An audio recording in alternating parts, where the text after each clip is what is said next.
What if Naruto disappeared for 1 year and came back overpowered with a Keyblade Part 2? So my friends, I have brought Part 2 for you. In Part 1, we saw how Naruto was chased out of Konoha, awakened the mysterious Keyblade power, trained with Riku for 1 year, returned stronger while hiding his real strength, became a ninja, joined Team 7 with Sasuke, Sakura, and Kakashi, and finally left the village on a mission to protect Tazuna, where they learned that a dangerous enemy named Zabuza was waiting ahead. Before starting Part 2, please like the video, subscribe to the channel, and don't forget to turn on the bell notification. I'll keep bringing more amazing fanfiction videos like this for you. So let's begin Part 2. Outside Wave. Sensei, I want to talk to you, Tazuna said to Kakashi. It's about this mission. You're right, this job is most likely outside of your duties. It turns out that a super dangerous man is after my life, Tazuna continued, revealing to the group what is really going on. Super dangerous man? Kakashi asked while narrowing his eye at Tazuna. Who? You've probably at least heard his name before, the wealthy shipping magnate. A man named Gatu. At this revelation Kakashi's eye ended up widening. Gatu, as in Gatu Company. He's said to be the world's few extremely wealthy people. Yes, officially he runs a large shipping company, but secretly he sells drugs and other illegal items using ninjas and gang members to take over businesses and countries, the bridge builder said while confirming Kakashi's question. It was about a year ago when he set his eyes on the Wave Country. Through money and violence he took control of the shipping industry, Tazuna said while explaining why Gatu was even involved. Gatu now has a monopoly on all business traffic in the country. The only thing he fears now is the completion of the bridge. No wonder the old drunk's his target. He's the only thing in his way. This could even make Gatu desperate to have him killed. Who knows what we might end up facing? Were Naruto's thoughts upon the matter at hand. But what I don't understand is if you know ninjas could be after you, why did you hide that face when you hired us? Kakashi questioned, wondering what the man's reason was.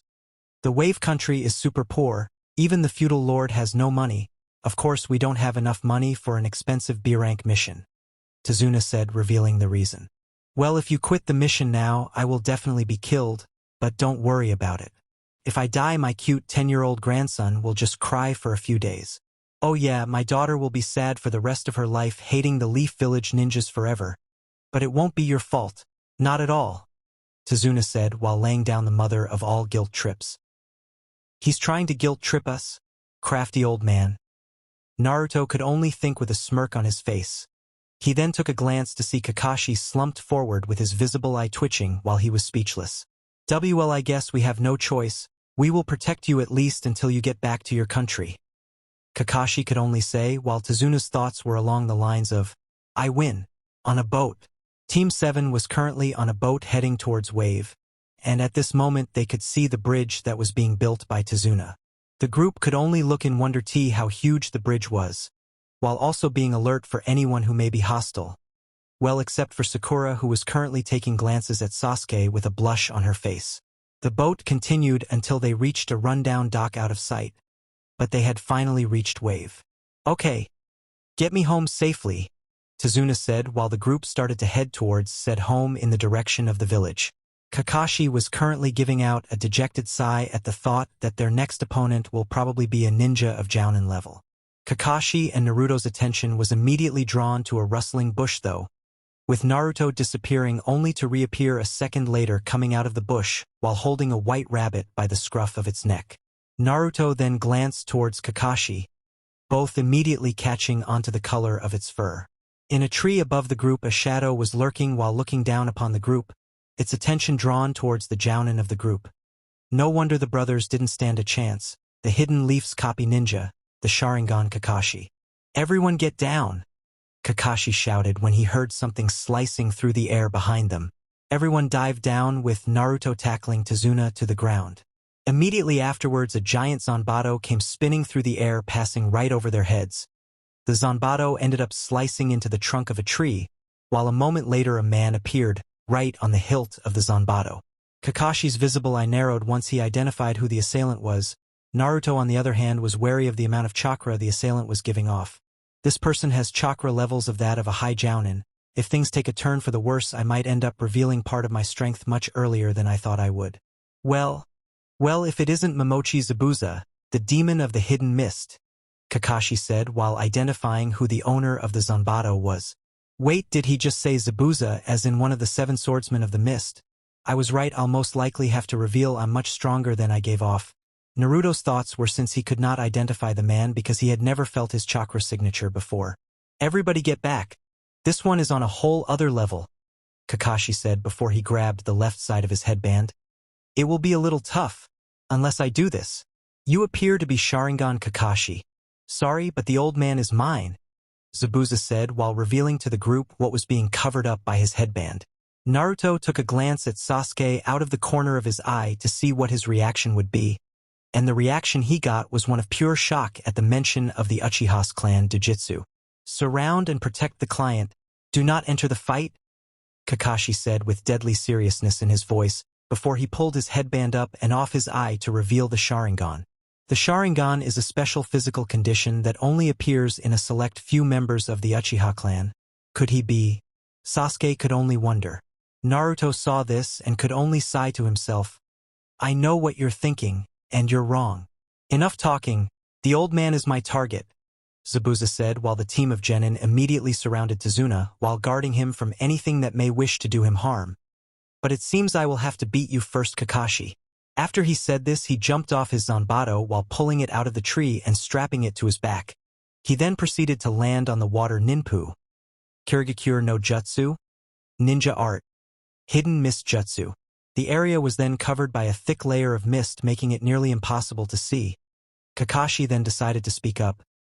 He'll come after me first. Momochi Zabuza, as a member of the hidden mist, he was known as an expert in silent killing.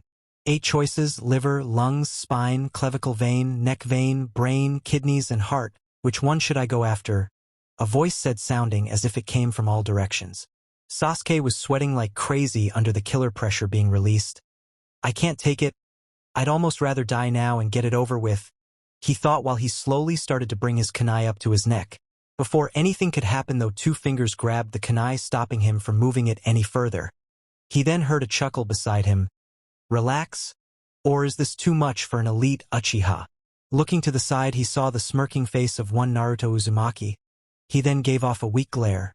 How is the dobe not affected by all this killer intent? That's right, there's no way an elite like myself should be worried if the dobe seems fine. Naruto had his own thoughts at the moment though that had nothing to do with the Uchiha. Damn, all this mist is messing up my sensing ability, especially with all the chakra in the mist.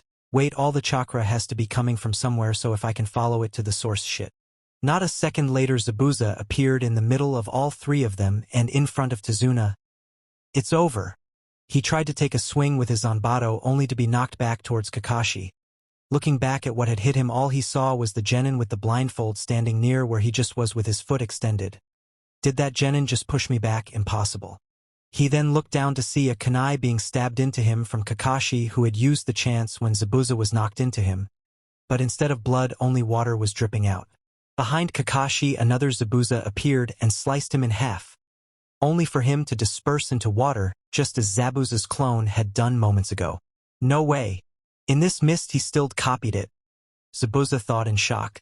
Then behind him he heard the voice of Kakashi say, Don't move, it's over. But to everyone's surprise, instead of giving up, Zabuza started laughing. You don't get it. There is no way you can defeat me with you imitations. But it was impressive. You had your Bunshin stand guard while you waited in the mist. Nice plan. But I'm not that easy.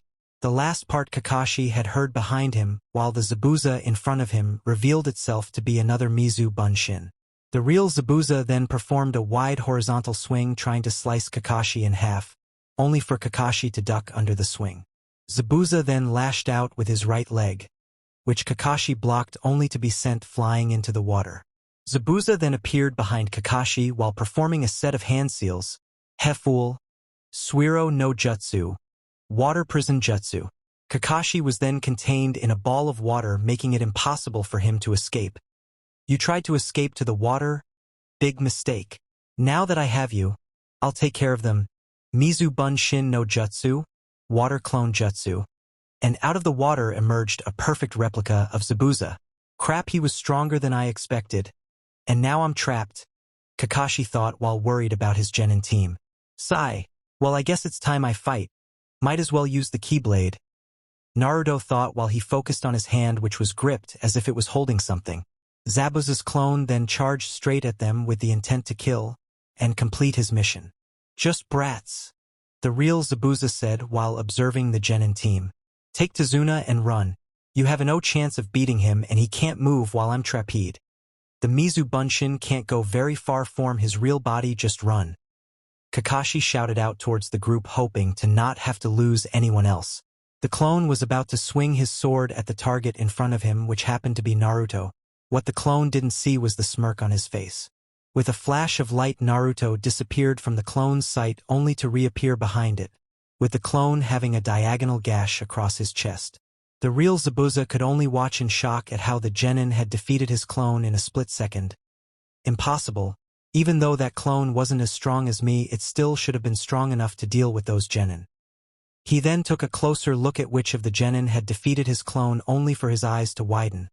For the one standing there was the blonde genin with a blindfold over his eyes while he was propping on his shoulder what looked like a giant key.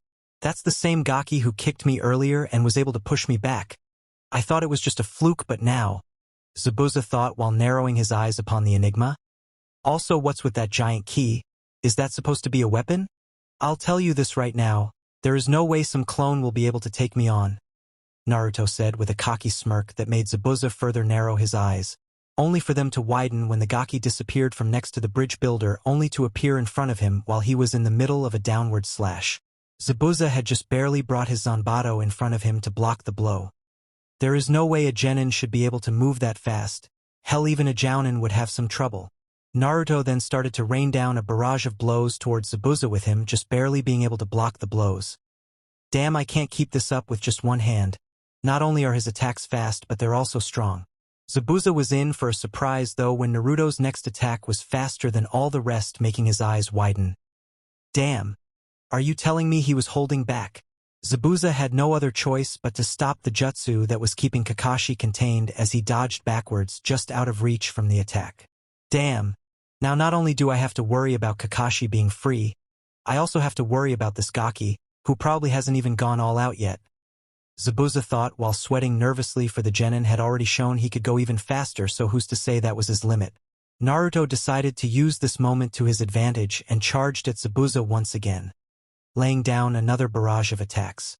Zabuza seemed to be able to block his attacks better now though, since both of his hands were free, so Naruto decided that instead of increasing his speed yet again, he would put the ability of his current Keyblade to use. Naruto then allowed himself to overswing, making it look as if he let himself wide open, which Zabuza had decided to take advantage of. With one mighty downward swing of his Zanbato with all of his strength behind it, he aimed straight for the blonde's head, only for the blow to be blocked. The boy had moved at a speed that would have seemed impossible and brought his Keyblade up to block the swing. But what shocked many of the people there was that he was doing it one-handed. He, the Kingdom King, known to have immense defensive capabilities, Naruto said while not even moving an inch no matter how much power Zabuza would put into his swing. Naruto then pushed Zabuza's sword off to the side to sail by him harmlessly, while using his free hand to punch Zabuza straight in the gut, making the man double over and cough up blood. What the hell? Not only did he block me with one hand, but his punch is like nothing I've ever felt before. Zabuza could only wince at the pain he was feeling, pretty sure that his insides were turned to mush. Nice going, Naruto, Kakashi said while he appeared next to Naruto. Incredible, he actually defeated him with a single punch.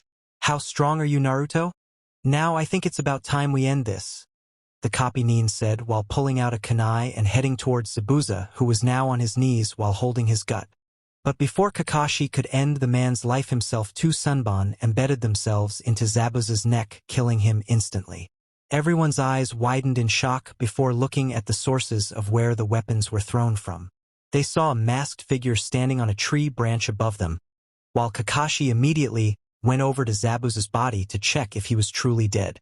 Thank you very much.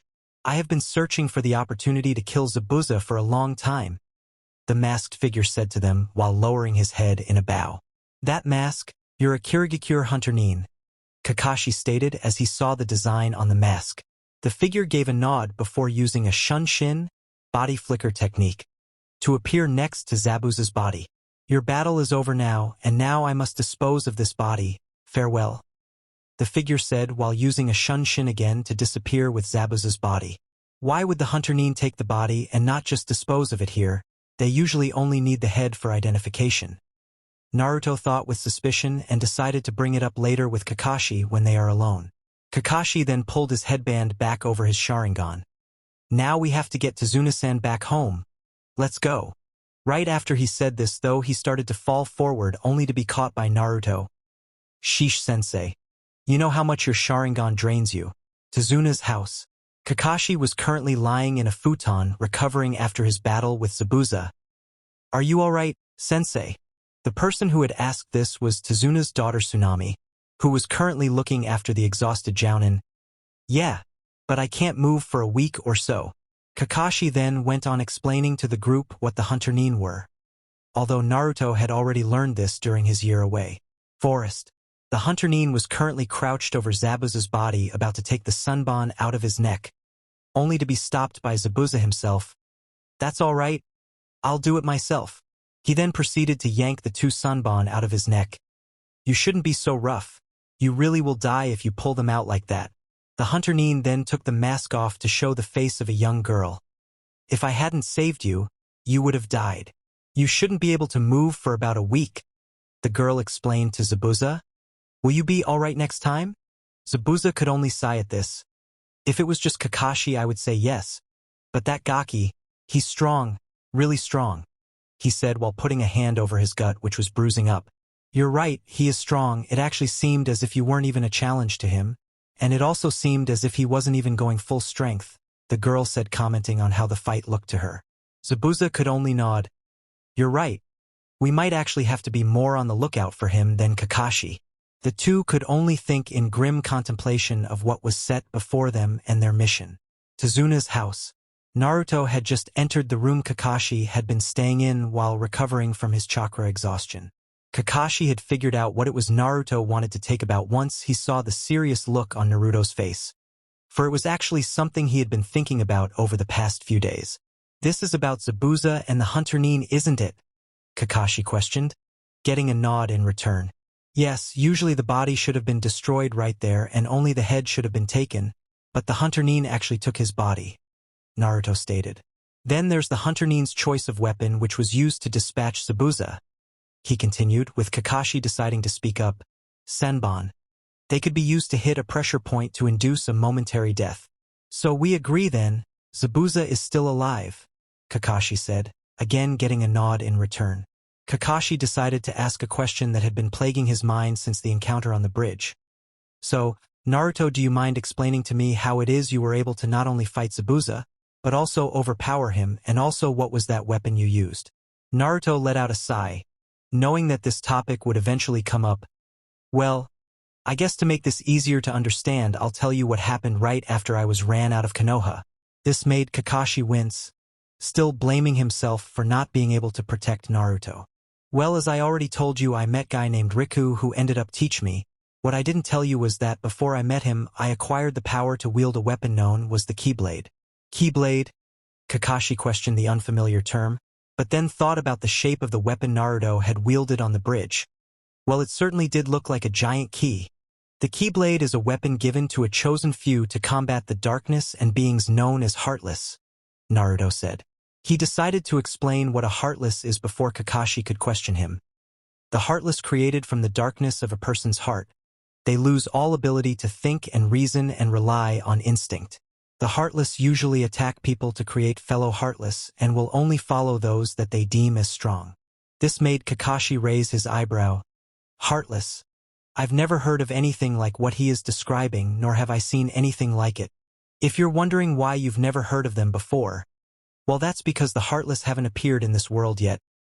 Naruto explained, getting a nod from Kakashi, only for Kakashi to freeze up once he focused on a word Naruto had said. World. Yes, world. There are actually many worlds out there. Riku was actually from an island world called Destiny Island and has actually traveled to many different worlds, Naruto said, further shocking Kakashi. Naruto, I'm having a hard time believing this, Kakashi said. getting a nod of understanding from Naruto. For who could immediately believe something that sounded so far-fetched? I know how it sounds, Kakashi, but everything I've told you so far is true. Remember how I told you that the Keyblade is only accessible to a select few? He questioned, receiving a nod. Well, when I said that I meant that the Keyblade is given to a rare few across all of the worlds, meaning I'm probably the only person in this one who can wield it. Well, I'm digressing from the story. Anyway, after I was swept up by the stream, I found myself in a really weird dream. This dream had me confronting the darkness and also asking what it is I desire. I later learned that this dream was a way of unlocking the power of the Keyblade, with the dream deciding what path I would travel during my life. After the dream, I woke up and found myself in a bed in an abandoned building recuperating from my wound that I had received. This was when I met Riku. I learned that I had been found by Riku, who happened upon me by pure chance, and he ended up bringing me there to heal. The thing is, Riku is also a Keyblade wielder, and he told me he sensed the power of the Keyblade radiating from me, which allowed him to figure out I was also a wielder.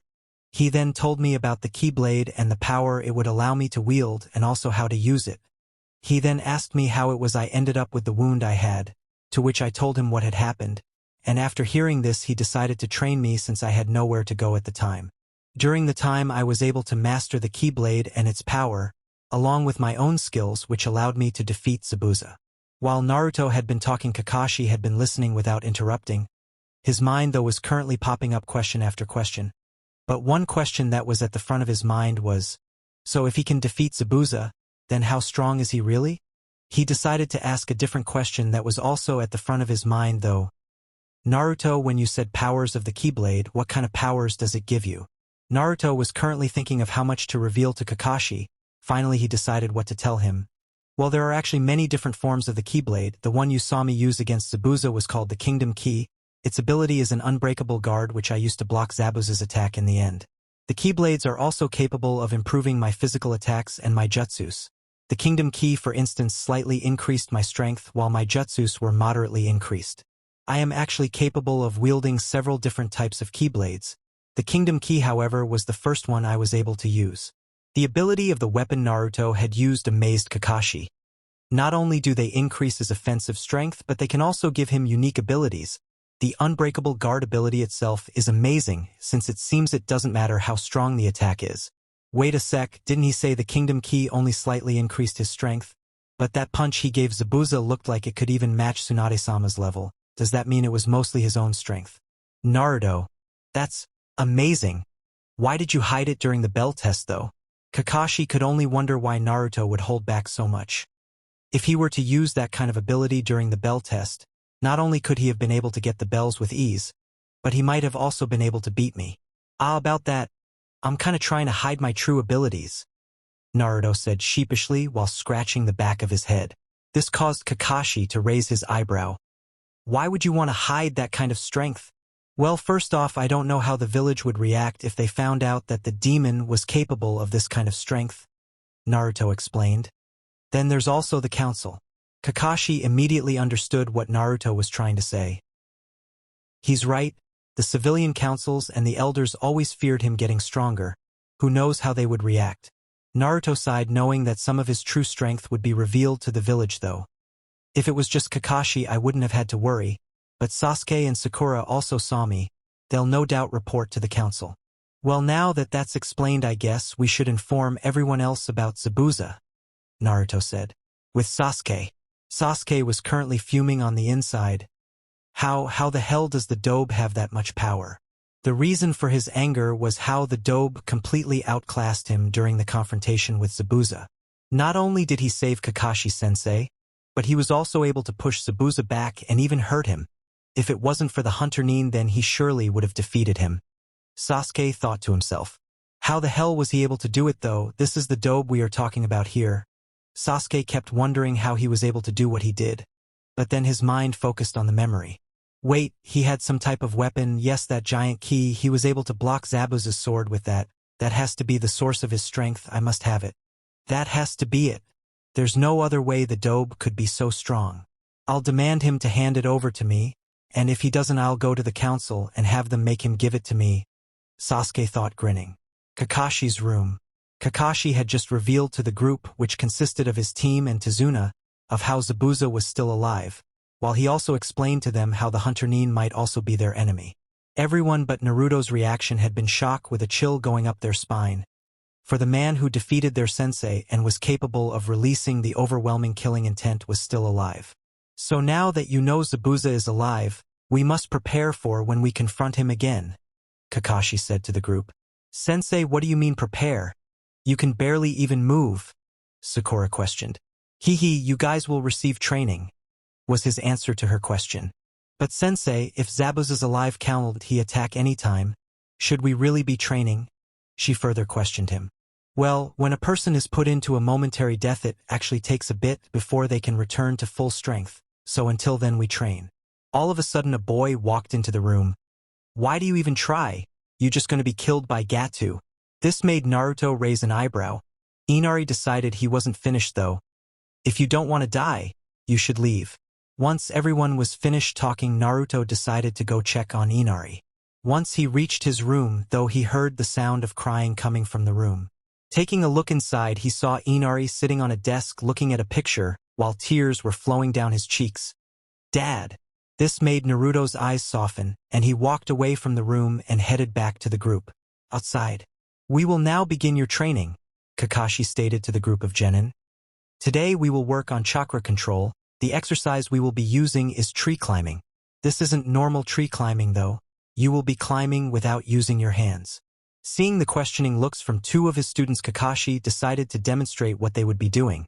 He then proceeded to climb up the tree, as if he were walking on normal ground, making the confused looks turn into surprised ones.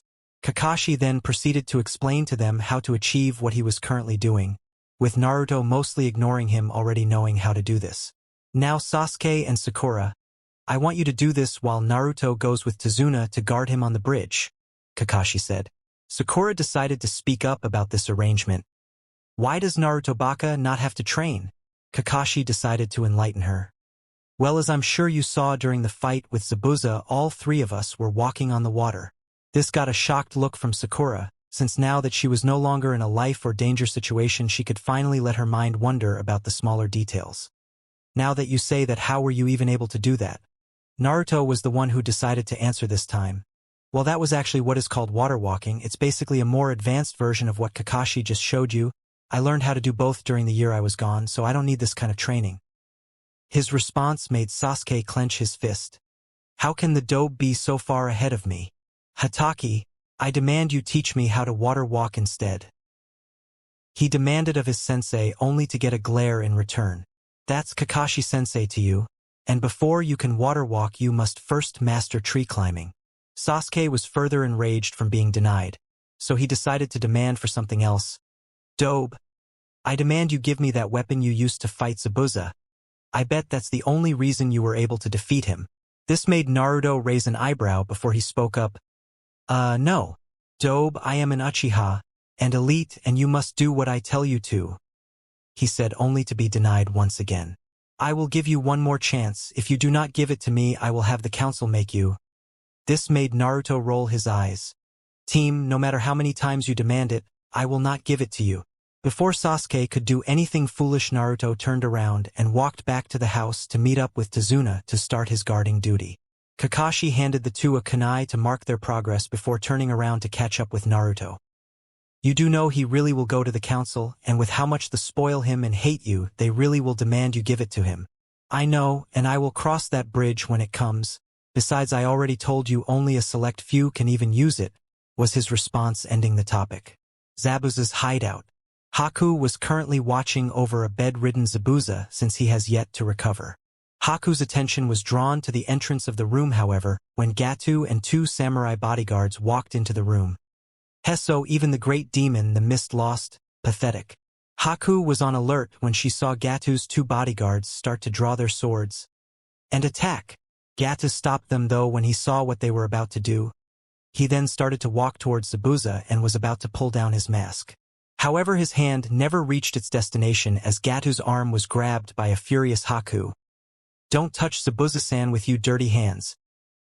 His guards were about to draw their swords and charge at Haku, only for Haku to appear in the middle of them with one of their swords in each of her hands pressed against their throats.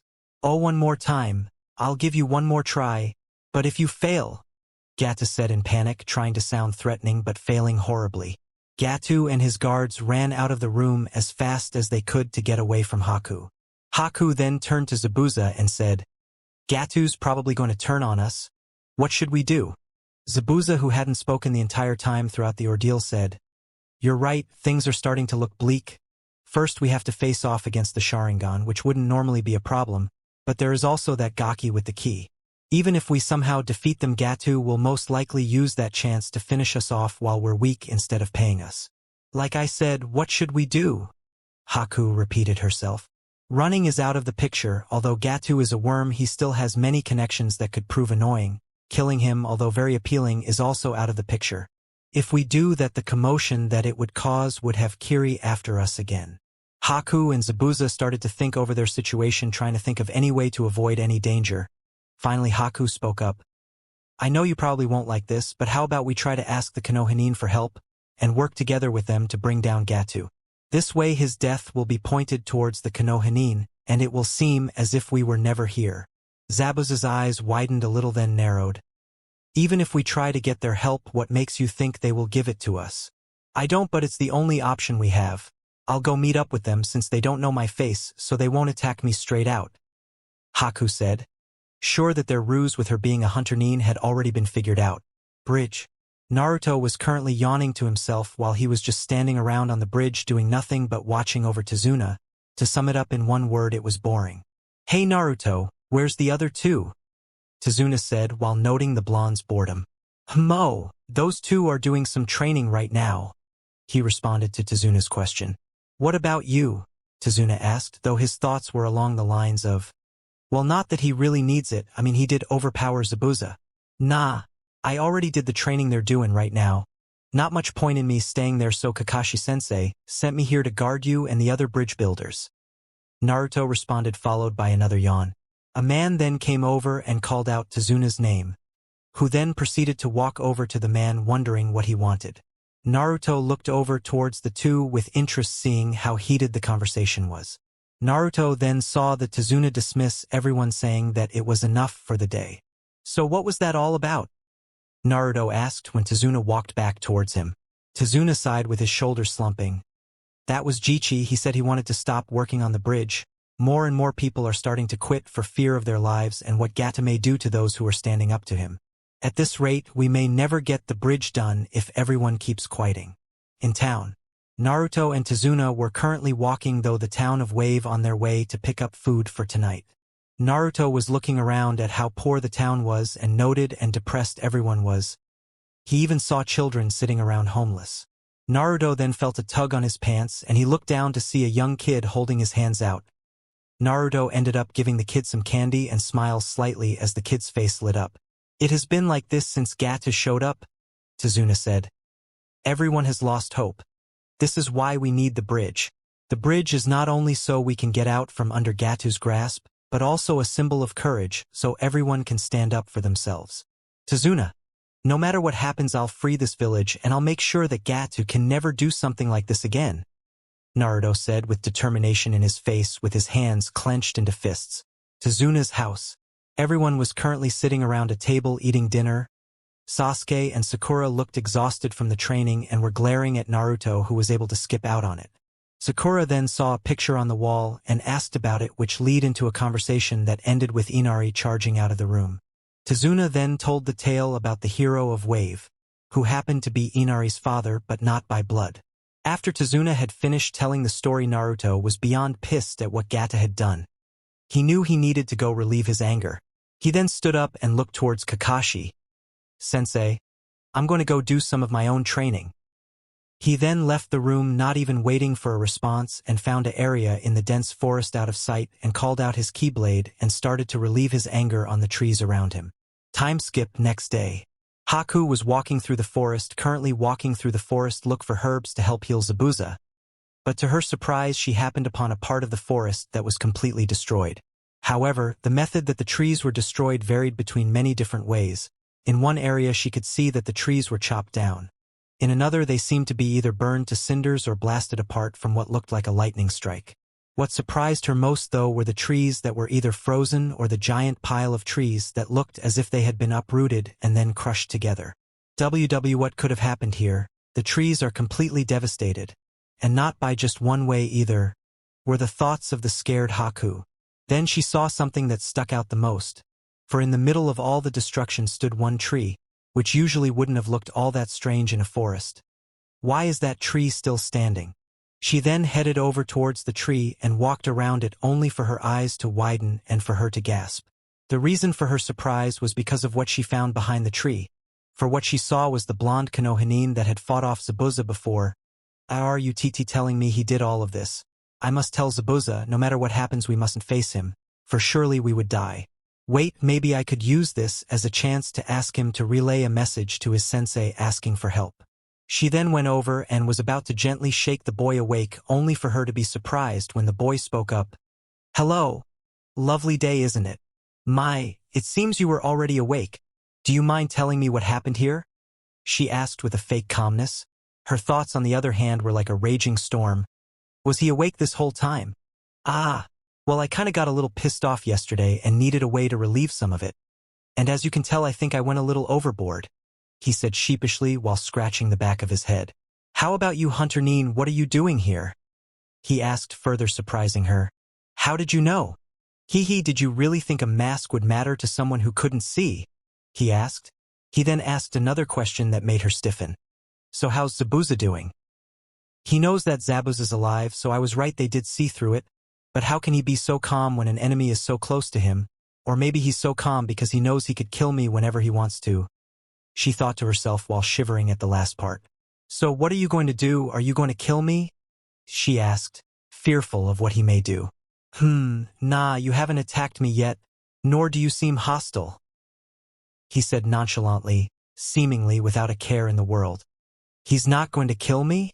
Does that mean he's just going to let me get away? Surely not. He's probably going to bring me to his team so they could interrogate me, she thought, wondering what the blonde may do. Well, if you're not going to kill me, can you relay a message to your sensei? She asked, acting upon her plan, and maybe the only way to get out of this safely. Oh, and what would that be? He asked, interested in what she may have to tell him. Gatu is going to betray us and most likely kill us whether we complete this mission or not. We've decided to ask you and your team for help against him, she said. She saw the boy thinking it over. Usually I would suspect this as a trap, but from what I heard of this Gatu, it sounds like something he'd do. All right, I'll relay a message to Kakashi-sensei. Meet me here tomorrow and I'll have an answer. Don't worry, I'll come alone. Haku then started to walk away, but she turned back to ask him a question. Do you mind telling me why you became so strong? This seemed to gain the boy's interest. The reason I've gained this strength, I think I know, but I'm not too sure. You know, I believe that true strength comes from when someone wishes to protect what is precious to them, she said, making the boy gain a thoughtful look. You know what, I think you may be right. I never got your name. Mine's Naruto, by the way. At this she let out a little giggle. My name is Haku. It was nice to meet you, Naruto. She started to walk away again before he said something that caught her off guard. You know, you shouldn't wear a mask that hides such a pretty face. This caused her to blush and walk faster while she heard a chuckle coming from the blonde. But then she paused for a second. Wait, how does he know how I look like? I thought he couldn't see. With Naruto. She was pretty cute. Good thing that clone popped and woke me up, he thought to himself. For you see, Naruto had created a clone to stand guard in the branches of the tree he was sleeping on, and for some reason the clones do not gain the power over darkness like he does, so they do not have to wear the blindfold that is used to seal said darkness. He got up then started to head towards Tezuna's house to inform Kakashi about the proposition that had arisen during his conversation. Tauna's house. So Zabuza and this Haku wish to team up with us to kill Gatu? Kakashi asked with a raised eyebrow. This could be a trap. That crossed my mind too, but with what we've heard of this Gata guy so far, it sounds like something he would actually do, Naruto responded. So, what do you think we should do? Kakashi asked, wanting to hear the boy's opinion. Truthfully, I say we go with it and see how it plays out, Naruto said. If it's a trap, I'm pretty sure I can handle it. If not, I'm sure I would be able to escape. Kakashi sighed. It would be great if they were telling the truth. But if it is a trap and if anything were to happen to Naruto, He then looked Naruto in the eye. Alright, Naruto will go with you plan. But that is only if you send out a clone to meet them while you watch over what happens. Okay. I'll send out a clone and hide and watch over the meeting. If I see them act suspicious at all, I'll make a break for it, he said, while Kakashi seemed to be trying to confirm the blonde's words that he won't do anything reckless. Also, Kakashi, I think we should wait to inform Sasuke and Sakura about this until after we have a plan set, Naruto said, making Kakashi raise his eyebrow. Why do you think that, Naruto? Kakashi questioned, only for Naruto to sigh. I have a feeling that they would disagree with the plan to team up with them. The reason I think they would disagree is mostly because of Sasuke's arrogance, while Sakura would just follow his lead. What does his arrogance have to do with this? Kakashi asked, interested in where Naruto is heading with this. To be honest, Sasuke sees having a team as burden, thinking he could do anything on his own. He would probably see it as a sign of weakness to have the enemy help him, making him against the idea, and as I said before, Sakura would just agree with anything Sasuke says. Naruto informed Kakashi of his thoughts. Sadly, I think you're right. Alright, we'll tell them once we have a plan, that way it will be too late for them to mess anything up, Kakashi said, agreeing with Naruto's opinion of his teammates. Kakashi was also currently going over Naruto's words in his head. Damn, he's right. The Uchiha's arrogance really would make him see things that way. Something has to be done about it before he gets either himself or this team killed. Alright, Naruto, go prepare yourself however you need to for when you meet with them. But do this without alerting either of your teammates of what's happening. Otherwise we may not have a choice whether they know or not, Kakashi said before he went to go do some training himself to try to get his body back to 100%. Time skip. Meeting spot. Naruto was hiding in a set of trees that hadn't been destroyed by his onslaught from when he was relieving himself of his anger. He was currently watching over one of his Kagebunshin, who was leaning against the tree where he met Haku the day before.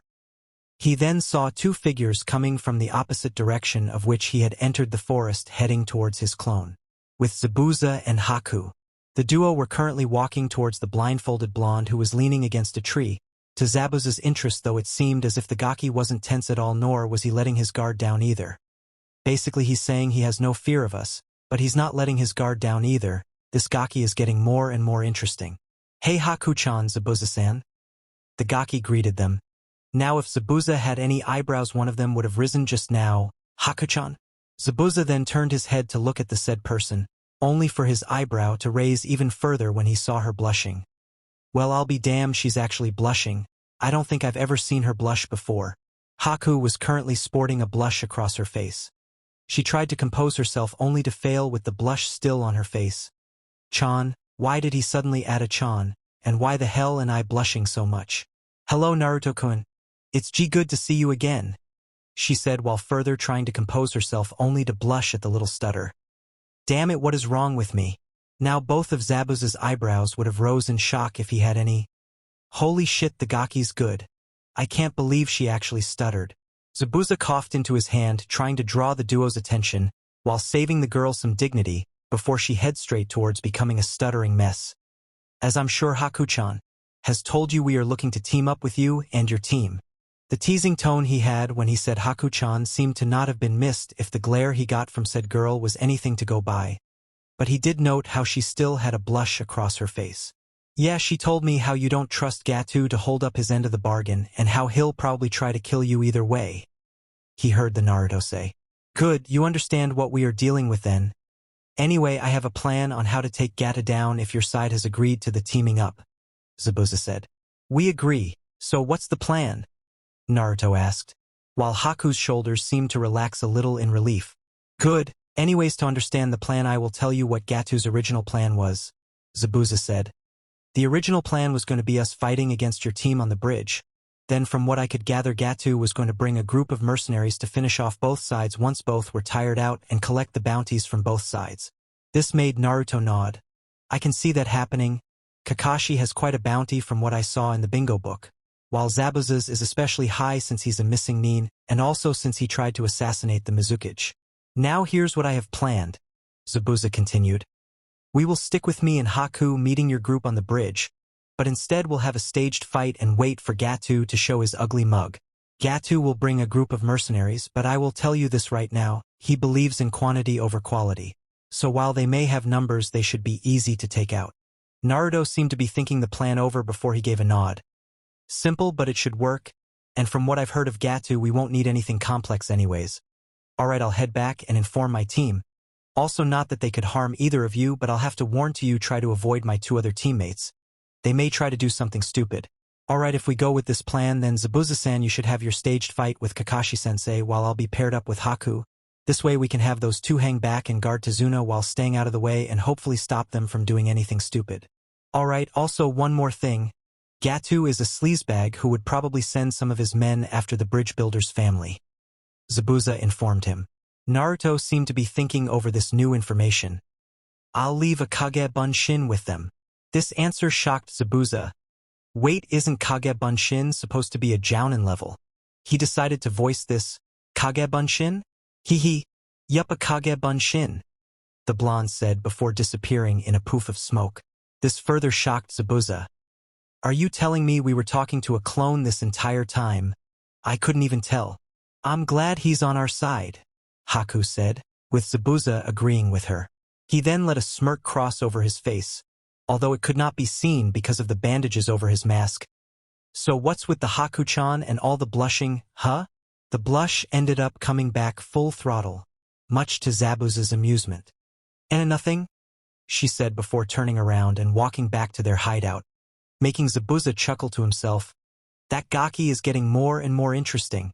Tazuna's house.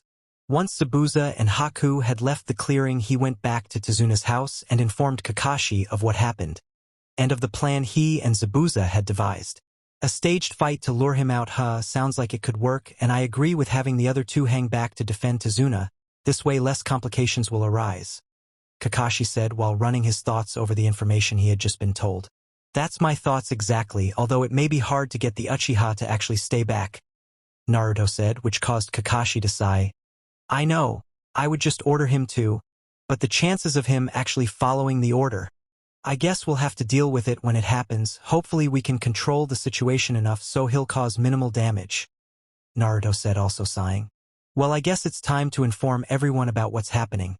Gotta say, I am not looking forward to the two's reaction yet. I find myself wondering what they'll actually do, Naruto said with a smirk, imagining the stupid stunts the duo may pull. Naruto then exited the room and gathered everyone, and told them to follow him into Kakashi's room. Although Sasuke refused at first, saying, I don't take orders from you. Finally, when the group had been gathered, Kakashi and Naruto proceeded to tell them about how they will be allying themselves with Zabuza to take down Gato. The reactions had been mixed.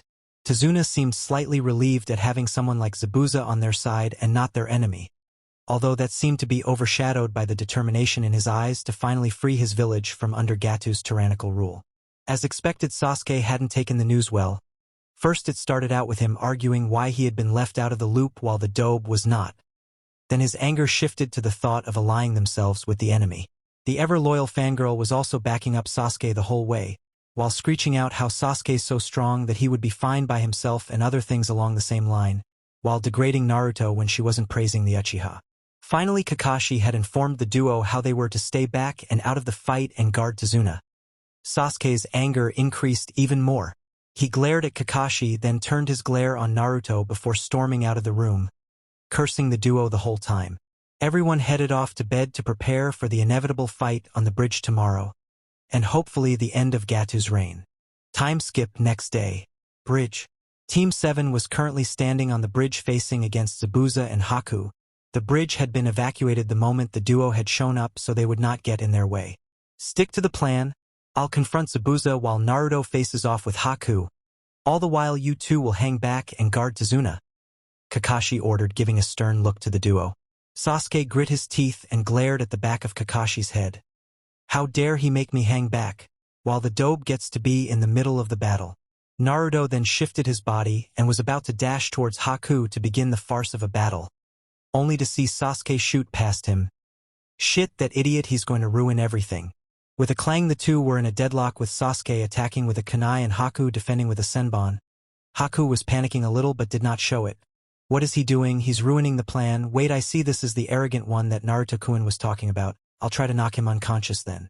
Haku then started to perform one-handed seals, surprising some of the people there. Hayatan. Sensatsu Sway Show. Ice Release. 1,000 flying water needles of death. Once Haku had said this, the water around the duo rose into the air and froze into thousands of needles made of ice. The needles were all aimed for non-lethal areas that would paralyze or knock the opponent into blissful unconsciousness. Unfortunately, Sasuke had evaded the technique by focusing chakra into his legs and jumping straight up to avoid all the needles. Seems like it won't be as easy as I thought it would be to knock him unconscious, Haku thought while jumping back to avoid shurikens thrown at her. Sasuke had used the chance though to sneak behind Haku and engage her once again with his kunai, forcing her to block with a senbon. Sasuke was then able to lure Haku into the path of a kick that made Haku skid back and stop in front of Zabuza. While this was happening, everyone else had been watching on. Naruto thought was pissed off at what Sasuke was doing. Damn it, he's not holding back at all, he's actually trying to kill her. At least Haku is aiming for a non-lethal takedown, although I'm kinda disappointed at that thought too. Naruto then turned to face Kakashi. Sensei, I think it's best if we leave those two alone for the moment. Haku seems to be aiming to knock the team unconscious. So I'll either jump in if he is knocked unconscious, or it seems like Haku's in danger. Kakashi thought this over before nodding. Alright, we'll stick to the original plan then, but you'll hang back for the moment instead of Sasuke.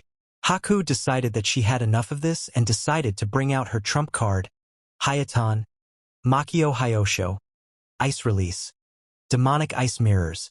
21 mirrors of ice surrounded him and were created from the water around him. Haku then walked into one of the mirrors and her reflection was now visible on all of the mirrors.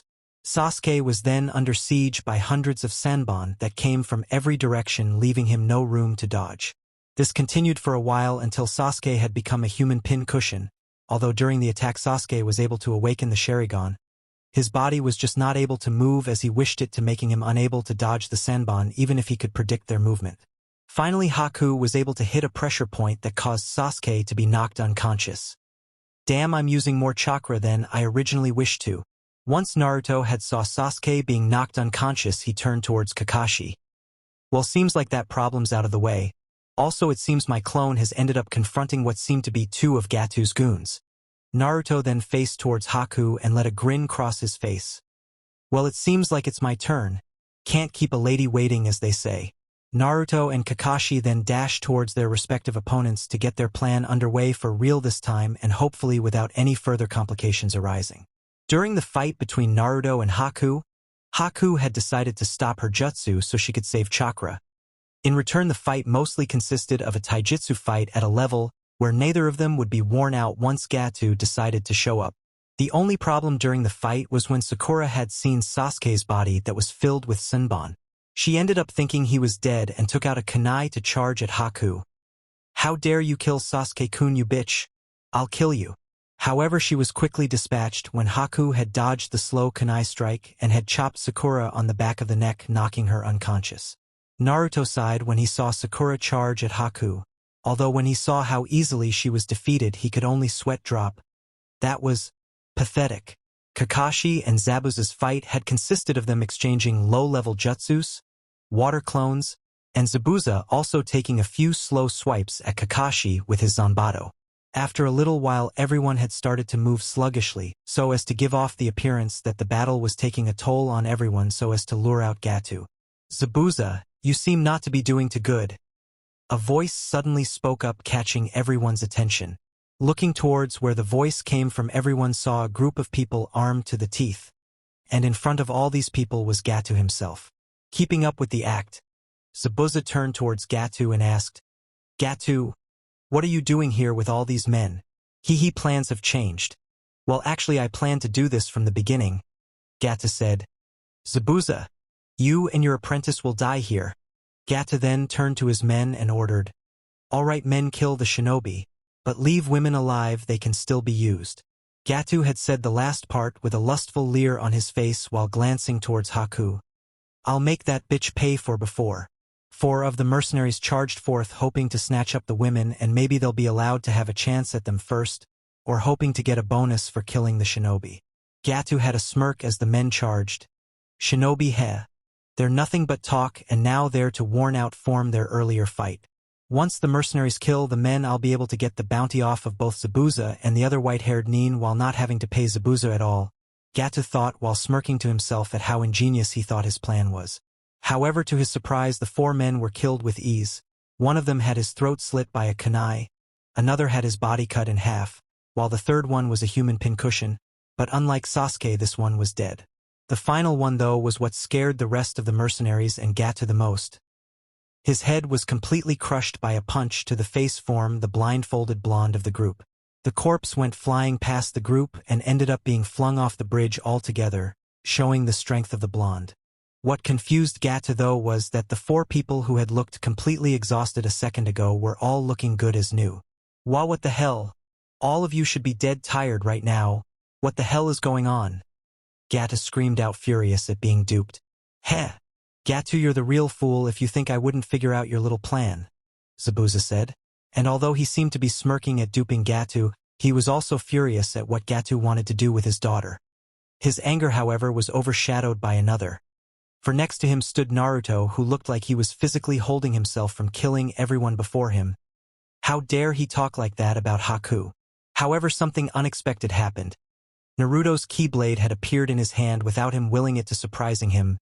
What the hell? Wait, it's done this before, and it always happened when... All of a sudden, both the Keyblade and Zabuza's Zanbato started to glow brightly, surprising everyone there but Naruto. The most surprised, however, was the owner of the Zanbato. What the hell is going on? The brightness around the Keyblade became so bright that only a silhouette could be seen. Then the silhouette started to change shape. Once the shape had stopped changing in Naruto's hand was a new Keyblade that looked to be as big as Zabuza's Kubikirabocho, decapitating carving knife.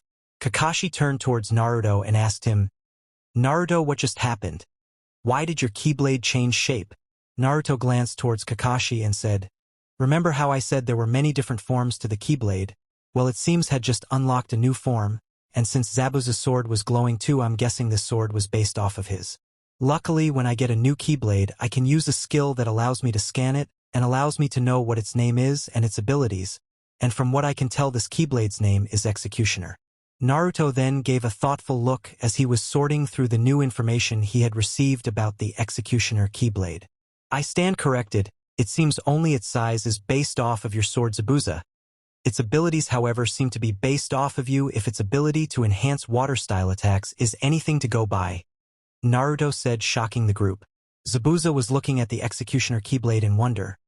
Wait, are you telling me that giant key thing you used to fight me has the ability to change its shape and abilities? And it's actually using me and Kubikirabocho as a base for this form? Naruto faced Zabuza and responded with a, Yeah, pretty much, now back to business. He then turned back to the group of mercenaries who had been trying to either stop their gaping at what they just saw or rubbing at their eyes to fix their sight after the bright flash that had momentarily blinded them. Lucky me, I have a lot of scum to fight so I can test it out. However, it seemed the Keyblade wasn't done yet as a dim glow shot out of it, causing a blue aura to shroud over both Zabuza and Naruto. Zabuza was confused on what was going on, while Naruto had a grin on his face that started to scare a few of the mercenaries. Zabuza, you're going to love this. Just follow my lead, you'll know what to do. Just trust your instincts and your body. With that said, Naruto charged forward, and strangely Zabuza found himself moving to follow after him without him even try to. What the hell is happening? Well, I guess I'll trust the Gaki for now. Naruto and Zabuza then disappeared from everyone's sight and appeared in the middle of all the mercenaries back to back. Even the other shinobi had been surprised by the speed the duo had displayed. However, the person who was surprised the most was Zabuza himself. What the hell just happened? There's no way I should have been able to move that fast. Naruto and Zabuza then started to move in perfect sync as they both spun around, still back to back, as they slashed at the people closest to them. After the initial attack, the two continued to move in perfect sync as Naruto started to do 360 spins while slashing with the Executioner Keyblade. However, from the tip of his blade it seemed that water was being produced and hitting enemies that were originally out of range. While Naruto did this, Zabuza would charge at enemies and slash them, and then after a couple of slashes he would jump up and slam his Zanbato on the ground in the middle of a group of enemies that would then produce pillars of water. While the two were attacking, neither of them seemed to interfere with each other. In fact, it seemed their attacks would weave between each other, allowing them to take down countless enemies all at once. Kakashi was watching on in shock. How the hell are they able to fight like that? They've never even fought as a team before, but here they are fighting in perfect sync. Zabuza, Naruto shouted while he held the executioner in a reverse grip with the blade being horizontally parallel to his body. It seemed that Zabuza immediately knew what to do as he held his sword out, and it looked as if the two weapons had combined at the hilt with the blades pointing in opposite directions. Naruto then said, "Focus then chakra and now spin." And with that the chakra started to make the two blades spin in midair as both Naruto and Zabuza had jumped back. Once the two were a safe distance away, the blades had picked up speed. Enough speed in fact to make a small tornado in the middle of the bridge. The tornado, however, was made completely out of water and was sucking in all the mercenaries and sweeping them up in the current of the tornado. Immediately after Naruto and Zabuza's feet had touched the ground from when they had jumped away from the blades, they started to do hand signs, while still being in perfect sync as they would do each seal at the same time. Once the water tornado had died down, all of the mercenaries were all gathered up in a huge group in the middle of the air, disoriented and battered up. This was also the same time that Naruto and Zabuza had called out their jutsu as they had finished the last hand sign. Suetun, Suryuden no Jutsu, Water Release, Water Dragon Bullet. Water rose up from the water around them and formed two dragons that then charged towards the group while their bodies were parallel to the ground while barely being above the ground. When the two dragons were about to collide with each other under the group of mercenaries, they shot up and started to coil around each other until both of the dragons collided with the group of mercenaries. All of the mercenaries were now dead while Gato, who had been out of harm's way, had watched on in horror. The shinobi all were gaping at what had just happened, not believing what had just happened before their eyes. The aura that had been around Naruto and Zabuza the entire time had finally died down after their final attack. Naruto then started to walk towards Gato, while Zabuza was frozen in shock at what he had just done. What the hell did I just do? There's no way I should have been able to do even half of what I just did. When Gato had seen one of the two that had decimated his mercenaries head towards him, he tried to back up away from him only to trip and land on his ass. He stared up helpless, fearing for his life. He then tried to beg for his life. "SP, spare me. I'll give you anything, just don't kill me. If it's money you want, I got it. Women, is that it? I can give that to you, just don't kill me." Naruto ignored what Gato was blubbering and raised his arm about to cut Gato down. But then Gato said something that caught his interest. "Wait, if you kill me, then the villagers will die." Naruto lowered his arm while narrowing his eyes at Gato. "Tell me what you mean the villagers will die. Wait, promise me you won't kill me." "Then I'll tell you," Gato said, allowing some hope to rise, thinking he may still be able to get out of this with his life intact. Naruto glared at the man before saying, "All right, I promise I won't kill you." This seemed to snap everyone out of their shock and started to protest. "Naruto-kun, you can't be serious. You're going to let that scum live? /Naruto, are you sure you know what you're doing? /Gaki. What the hell are you doing? Just kill him." "No, I'll let him live as long as he tells me what he has planned for the village, and if it's true," he said, showing that he would not back down. He then turned towards Gato.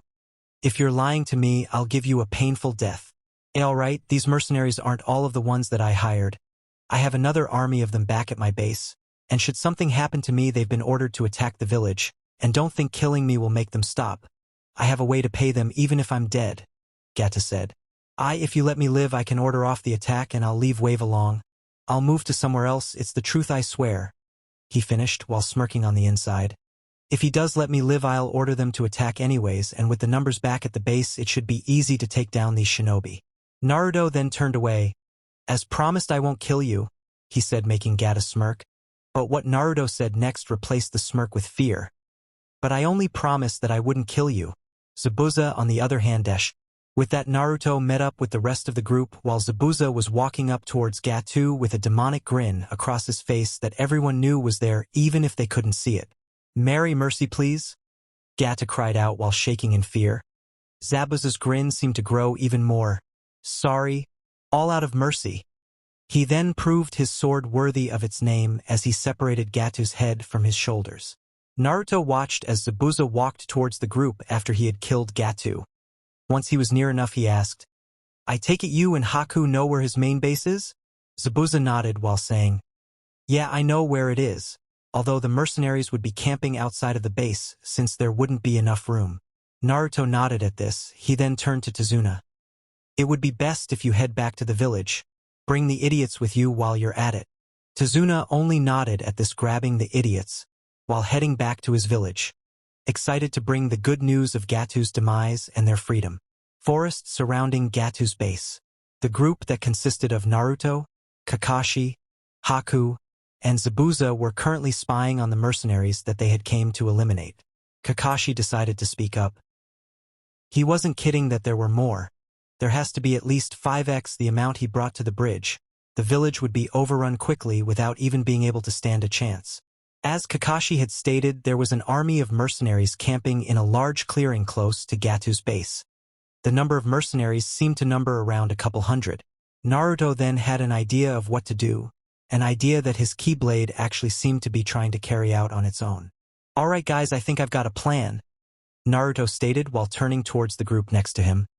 "Alright, I'm sure you all remember the attack that me and Zabuza had just performed." Zabuza then spoke up. "Speaking of which, what the hell happened back there? There's no way I should have been able to do all that. I felt faster and stronger than ever before." "Well, that's what is called a limit break. Basically, the Keyblade sends out an aura that allows someone to fight beyond what they originally should have been able to do. This aura covers two people who will then be connected to each other at an instinctual level, allowing them to perform a devastating combo and fight in perfect sync, and perform attacks that they would have never thought of before but find themselves doing. An example of this would be the final attack. Zabuza, I'm pretty sure doing that attack never even crossed your mind before, but you found yourself doing it anyways. This is the limit break." Everyone was shocked at this.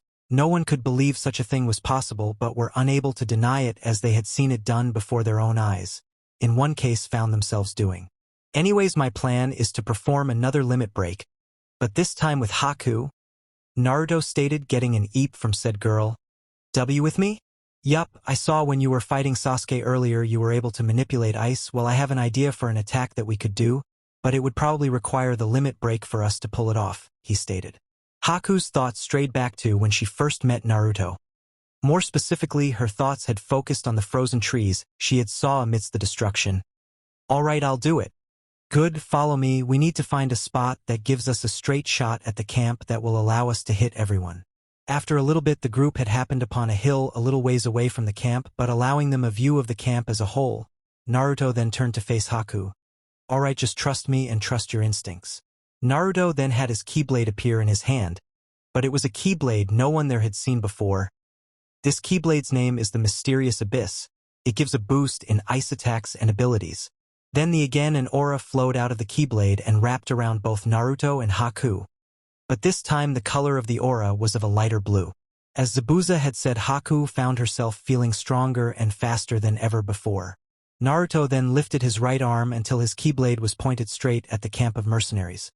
Seeing this, Haku also found herself bringing her left arm and grabbed the handle of the Keyblade along with Naruto. Haku blushed a little as she found her hand touching Naruto's but willed it away and became serious. Naruto then spoke up like he had when he and Zabuza were charging up for their final attack.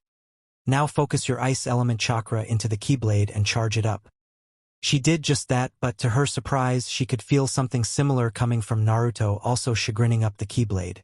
The tip of the Keyblade started to glow brightly the same frosty blue color as the aura surrounding them. "Keep charging, almost there." Naruto and her kept charging the Keyblade until finally Naruto said, "Now release it." Naruto and her then, in the same perfect sync that he and Zabuza had been in, released the energy which shot out towards the alarmed group of mercenaries who had saw the glow. It was too late, however, as the attack had hit the middle of the camp, which was immediately trapped in a giant glacier that had frozen the whole camp. The group watched in amazement at the power behind the attack and the sheer size of the attack. However, the attack was not done. Naruto then said something that caught all their interest. "Now break." Once the words were out of his mouth, the giant glacier shattered into pieces. The attack had ended up killing all the mercenaries at once, not leaving a single survivor. The aura died down as the attack was now finished. Naruto then around and head back to the village while shouting over his shoulder. "Well, the mission's basically over, let's head back and get some sleep and inform the village what happened." Everyone just nodded speechless as they had yet to find the voices after what had just happened. Wave Village. The group had returned to the village to see all the villagers currently arming themselves with anything they could find and looked as if they were about to go off to battle. What are you doing?" Naruto asked the villagers while sweat dropping at the sight. He was answered by a villager who seemed to be in charge of the militia, who had his back turned to him and was ordering around the villagers in preparation. "What do you mean, what are you doing? We're preparing for battle, of course. We're preparing to charge the bridge and face Gatu, so those shinobi don't have to be the only ones defending this village." Naruto's sweat drop only grew. Well, you a little late for that then. Gatu's already dead and his mercenary army destroyed along with him. WW, what are you talking about? This isn't the time for jokes. The man turned around sputtering. However, his sputtering was stopped when he saw who he was talking to. He then saw a familiar face in the group. "Tazuna, what the hell are you doing here? Shouldn't you all be at the bridge right now?" "No need to," he simply said, confusing the man. "What the boy said is true. Gatu's dead, we're free." The other villagers then noticed the group, with all of them shocked at what they've heard. Muttering could be heard throughout the crowd. Some of it was along the lines of, "Is it really true? Gatu's dead. We're free?" Tazuna nodded to the gathered people, and then a tidal wave of emotions were released. People could be seen cheering, crying, while some people could only remain quiet as if the news hadn't truly hit home yet. The group of shinobi then detached themselves from the group and headed back to Tazuna's house to let the people celebrate to themselves at their newfound freedom. Time skip. Tazuna's house. When the group had arrived to Tazuna's house, they all headed to bed with the exhaustion from the day catching up to them. It was now the next day and Naruto was currently waking up. He tried to get up but found an extra weight on his chest, not allowing him to, what's this? What's on me? Naruto started to wake up more and his mind becoming clearer. Oh, that's right, me and Haku had to share a futon because there weren't enough rooms or futons. A blush then spread across his face as he now figured out what, or rather who was resting on his chest. She must have rolled over while she was sleeping. How the hell did I not wake up though? Naruto then calmed himself while the blush disappeared. Well, it doesn't matter, I need to get up without waking her up. I guess that'll work. Naruto then created a Kage Bunshin and used Kawarimi on it and then dispelled the Bunshin, effectively freeing himself out from under a still sleeping Haku. He then quietly exited the room so as not to wake her up while going to check on who else is awake. He entered the main room to find Zabuza and Kakashi talking, while he was able to hear the sounds of breakfast being made by Tsunami. Kakashi noticed him and greeted him. "Hey Naruto. Good morning. Why don't you sit down?" Naruto did just that while Tazuna also entered the room with a good morning. The four of them then just sat around and talked amongst themselves until a shout of "breakfast is ready" could be heard from the kitchen. The four of them got up while Kakashi turned to Naruto. "Why don't you wake Haku up while I wake the other two?" Naruto then went back to his room and returned a minute later with Haku, who was currently rubbing the sleep out of her eyes.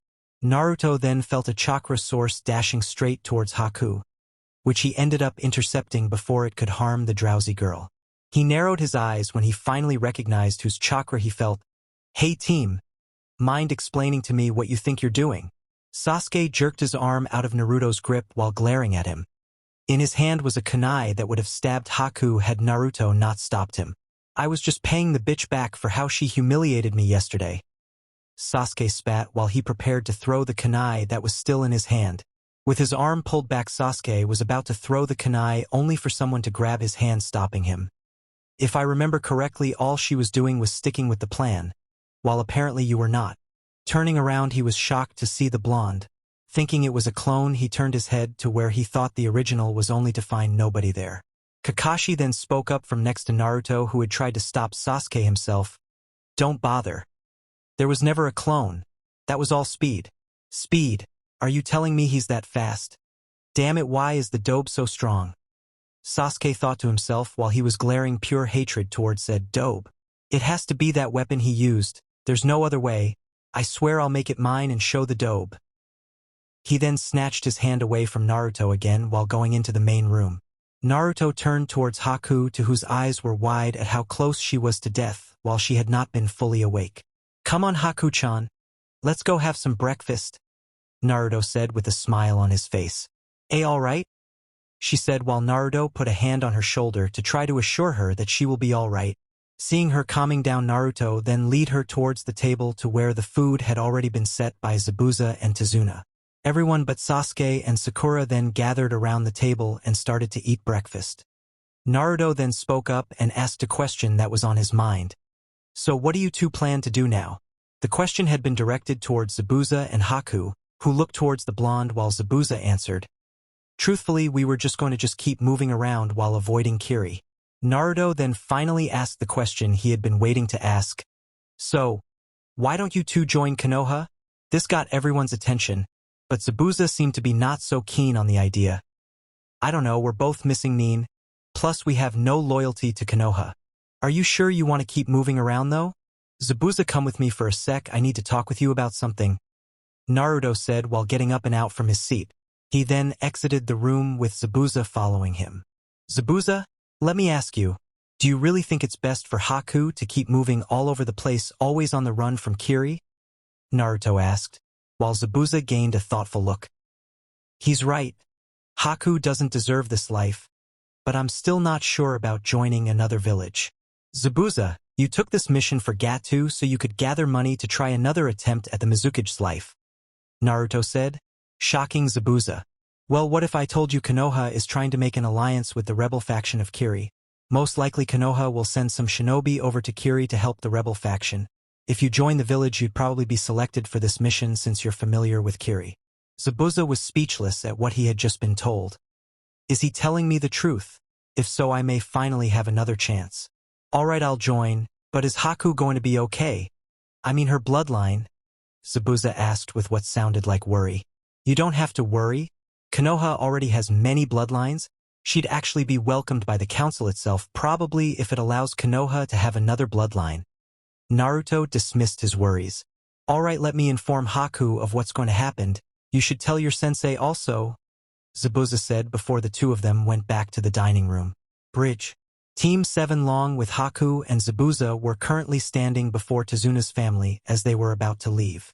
Tezuna was currently thanking the group for what they have done for them and the completion of the bridge. Thank you for everything. Don't worry, we'll come and visit sometime, Naruto said cheerfully, while Inari seemed to be holding back tears. With their goodbyes said, the group turned around and started to cross the bridge as they headed back towards Konoha. That boy was able to change everyone's hearts and freed us from Gato. He's given us the courage this village desperately needed, Tezuna stated while looking at Naruto. Ah, right, the bridge needs a name, Tezuna thought to himself out loud. Hearing this, Inari turned towards his grandfather. How about we name it the Great Naruto Bridge? Time skip. Hokage's office. The group had finally reached Konoha and was immediately brought to the Hokage's office once the gate guards were able to notice who exactly was traveling with Team 7. Now the group found themselves standing before the Hokage as Kakashi was giving a report of what had happened during the mission. Once Kakashi had finished giving a recap of what happened, the Hokage finally spoke up. So let me get this straight. Zabuza, who is a missing Nin, and his daughter wish to join Konoha? His answer was a nod from both Zabuza and Haku. He then turned to face Naruto. And it was your idea to let them join? Naruto decided to speak up instead of giving a simple nod. Yes, it was my idea. The village could benefit from having Zabuza join since he was Umbu rank while he was still a part of Kiri. Also, Haku has a bloodline, so I'm sure the council won't have any problems. Hiruzen nodded at this. If she has a bloodline, the council would probably do anything they could to have her join. Alright, I'll let them join, but they will be observed by Umbu for the first few months. But this is mainly a precaution. Also, Naruto, since it was your idea to let them join, they will be your responsibility, Hiruzen stated. All that's left is to bring it up with the council. But they'll probably have no objections to letting someone of Zabuza's strength and Haku's bloodline in joining the village. You're dismissed. Council room. A meeting had been called by the Hokage to inform the council about the 2 new additions to the village, but apparently there was a different topic that the civilian side wished to discuss. Hiruzen had mainly been putting this off, but he knew it would arise sooner or later. The subject that was being argued back and forth was the return on one Naruto Uzumaki and about his new status as genin. How dare he show his face again? I say we should have him banished and rid ourselves of him for good, shouted a particularly overweight civilian councilman who was head of a chain of grocery stores. Naruto is a shinobi of this village. He has done nothing wrong to warrant banishment, Inochi said calmly. Inochi and most of the clan heads held nothing against Naruto. They could see that he truly wasn't the Kyuubi. The civilians, however, could see the boy as nothing but a demon. Their only desire is to rid themselves of Naruto. If not banishment, then he should at least not be a shinobi. Who knows what he'll do? Shouted another civilian councilman. Not only that, but you put him on the same teams as Uchiha-sama. I demand the boy be removed from Uchiha-sama's team. Who knows how he might corrupt him? Quiet, Hiruzen said, his nerves long since tested by the foolish civilians. Naruto is a shinobi of this village and a genin of Team 7, and it shall stay this way unless I say so. Hiruzen had successfully stopped all protests from the civilian side, only for a new voice to arise. Hiruzen, you should give the boy to me, so I can train him to be a weapon for this village.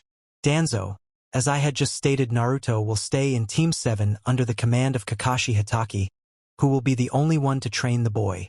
Danzo glared at Hiruzen at being denied. Hiruzen, you are fool. The Jinchuriki would be a powerful weapon if trained correctly as a mindless and emotionless tool. Now onto the topic of why I have truly called you all here today, Hiruzen said while all of the councilmen watched him interest. Today Zabuza Momochi and Haku Momochi have joined the village. This got many gasps from the shinobi side that recognized the name of the demon of the bloody mist. Shikaku decided to voice this thought in a dull, lazy tone. And why would the demon of the bloody mist, who is a missing nin from Kirigakure, join our village? To be truthful, it's more like he was recruited to join our village by a shinobi of this village along with his daughter, he said, gaining shocked looks from all around. Who recruited him? Many voices called out, too many to identify who specifically called out. Ironically, it was a person who we were just discussing about a moment ago, was their answer. This brought upon mixed responses from both sides of the council. The shinobi side was happy at the successful recruitment of such a strong and powerful shinobi, while the civilian side, however, was shouting out conspiracy theories of how Naruto was creating his own squad of shinobi to destroy Konoha. Quiet, and again Hiruzen had to raise his voice to calm both sides. As I said, Zabuza Momochi and Haku Momochi will be joining the village. Also, Haku has the Hayatan bloodline. Now everyone's attention was gathered upon Haku instead of Zabuza. I thought the Hayatan bloodline died out. Wait, since she's Zabuza's daughter, does he have the bloodline? Chuza asked. Haku and Zabuza are not related by blood. From what I heard, Zabuza had found Haku after her mother was killed. Since then she was raised as his daughter. Most of the councilmen were let down at the loss of another potential member of the Hayatan bloodline, but their mood was still high at gaining at least one bloodline user. Then there were many shout-outs by civilian councilmen who demanded to have Haku married to their sons so as to gain control over the bloodline. Haku will not be married and will be allowed to choose who she marries. Besides, do you really wish to demand the demon of the bloody mist to hand over his daughter? Hiruzen smirked at how all the councilmen who were demanding the girl to be married off a second ago looked as if they'd seen their own death, which they very well may have. This meeting is over, Hiruzen said before walking back to his office. He turned to his secretary. Call for the Jounin senseis and the people who will be the Chunin proctors. Hiruzen went into his office and waited for about 15 minutes until everyone had been gathered. I have called you all here for one reason. The Chunin exams, which will be in 7 days. So first I would like to hear from the Jounin senseis if they think their team is ready. Kakashi was the first to speak up. I nominate Uchiha Sasuke, Haruno Sakura, and Naruto Uzumaki for the Chunin exams. This was followed by both Kurenai and Asuma nominating all 3 members of their team to participate in the Chunin exams. This brought upon the disapproval of Irika. I don't believe they are ready for the Chunin exams yet. Kakashi decided to interrupt Irika before he could go on. Actually, I have to disagree. I believe a member of my team is indeed ready for the exams. The other 2 would probably benefit from this. Hiruzen raised an eyebrow at this. And who do you believe from your team is ready for this exam? Everyone else was wondering this too, although the person they expected him to point out was the Uchiha. However, Kakashi had other plans. I believe the one ready for the exams is Naruto Uzumaki. This surprised many of the Chunin and the other Jounin senseis. But wasn't he a dead last while he was at the academy? One of the Chunin proctors asked. He was the dead last of his class until after he went missing for a year, Kakashi corrected them. From what I heard in some of the sections of the Genin exam, he was able to beat the Uchiha. So, how do you think your other 2 would benefit from this? Asuma asked, although he had a clue since it was probably the same reason he signed up his Genin. Mostly it's to gain experience, but I have a motive that deals with both of them. For the Uchiha, I hope that this may level out his arrogance if he were to see how strong some people his age really are. For Sakura, well, this is more of a reality check that I wish to provide for her. It is to allow her to see how deadly being a shinobi is, and she will either see how weak she is and either quit being a shinobi or strive to gain more strength. However, there is a third option that she will remain the same and continue on as a fangirl. Everyone was silent, seeing the logic in Kakashi's decision, and no further argument was brought forth. With Naruto. Naruto was currently walking around Konoha after returning from the mission in Wave, trying to decide what to do. Finally, he decided to go see if Hinata was on a mission or not, and to see if she wanted to have lunch with him at Ichiraku's. However, his plans were put to stop when he came upon a certain sight. The sight was of Konohamaru being lifted up by the front of his scarf by what looked like a man dressed in a cat outfit while his face was covered in makeup. Besides the two, he could also see two other kids around Konohamaru's age trying to save him and a woman next to the person holding Konohamaru. He was about to go down and figure out what was going on until he noticed the symbol on the headbands they were wearing. What are Sunanin doing here? Naruto disappeared from the spot where he had been spectating and appeared right next to the boy holding Konohamaru, while his hand was currently gripping on the arm that was holding Konohamaru. If I were you, I would put the boy down. Everyone looked at him in surprise, while the makeup-wearing Sunanin was very surprised at finding a person appear next to him all of a sudden. Where the hell did he come from? I didn't sense anyone. The other Sunanin's surprise was almost as much as her brother's, although there was a light blushing on her face. She got a look at him. Wow, he's hot. Konohamaru's surprise, however, turned into a joy once he recognized who came to save him. Boss. Seeing as nothing was being done, Naruto applied some pressure to the boy's wrist, making him let go of Konohamaru. Now would you explain to me who you are, and what you think you're doing with the Hokage's grandson? The Sunanin paled at the revelation of who he was about to hurt. However, he glared at the blonde before him. Actually, before you answer that, how about the two people behind the tree over there come out? Naruto said without looking at said tree. A moment later, Sasuke appeared while standing on a tree branch. Damn, how'd the dobe find me? Wait, didn't he say two people? To his surprise, he found a person standing upside down on a branch just above his own. When did he? Kankuro, stop it. You're an embarrassment to our village, the boy said, which seemed to make Kankuro break out into a nervous sweat. Jigara. Well, it seems I've got two of your names. Now I only need the name of the pretty one, Naruto said offhandedly to himself. Although it seems that the girl had heard his comment if the increase in blush was anything to go by. Tamari, my name is Tamari. Sasuke and Gaara then disappeared and reappeared from off the tree and onto the street. Gaara then faced towards the group of Leaf Genin and students. Since you know ours, how about you tell us your name? Sasuke, who believed that the question was directed to him, was about to answer, only for him to be interrupted before he could even start. Not you, him, Gaara said while pointing towards the blindfolded shinobi. Naruto Uzumaki, Naruto said, with Gaara nodding at this before turning around. I hope you will be in the Chunin exams. If you are, I look forward to fighting you. With that, he and his siblings disappeared while Naruto was contemplating on what he had been told. Chunin exams? I'll have to talk to Kakashi about that. Naruto then turned his gaze to where he felt three other chakra signatures that had been watching them the whole time, only to find the branch empty and the signatures gone. A little ways away from them and out of sight, three figures were talking amongst themselves. So what do you think? Nothing serious, but we'll have to watch out for the one with the gourd and definitely watch out for the one with the blindfold if he could actually sense us. While the third figure was blushing to herself thinking about said blindfolded shinobi, but steeled herself, not allowing herself to become a fangirl. Time skip next day.